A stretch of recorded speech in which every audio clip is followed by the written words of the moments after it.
So it's safe to say that we're in the middle of one of the largest transitions in the history of the office market, probably most pronounced in the country where you and I both live in the United States. Um, how would you describe the changes from where you sit, you know, having a broad research role across property types in the Americas?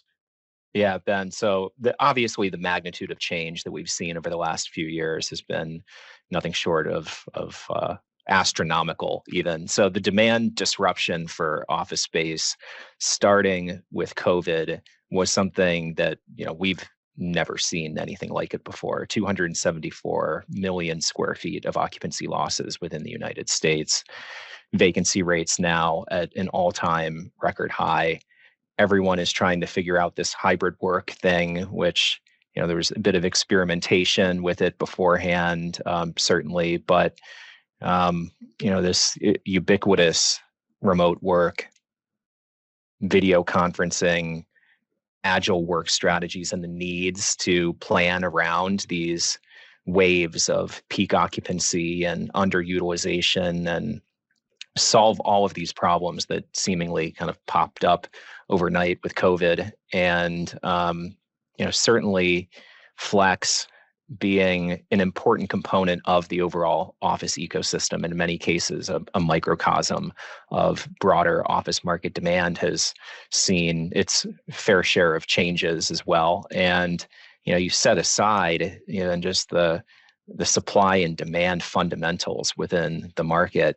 And you also then look at the interest rate environment and this, again, unprecedented time that we were experiencing there in the, call it 2015 through 2019 timeframe, when we saw this explosive growth of the sector, which corresponded not just with zero interest rates, but negative real rates in many countries throughout the world, the US included at that time. And the amount of just risk investment that we saw really, across the spectrum. You saw the largest pool of risk capital that was ever created in the SoftBank Vision Fund, and so much of that, about a fifth of that, was targeted on just one entity. So, it was a crazy time for the office market even before the pandemic. The pandemic has made it even crazier. I do think that the dust is settling a bit, so that you can draw some conclusions around, where are we point in time right now, and where are we likely headed over the intermediate to long term, where finally I feel like a lot of our larger corporate occupier clients feel like they found their footing. They can make some longer term space decisions. There's more activity. Based on the most recent quarter, Q2 of 24, leasing volume, we're 90% of the way back to pre-pandemic levels in demand, which I think is a great step in the right direction.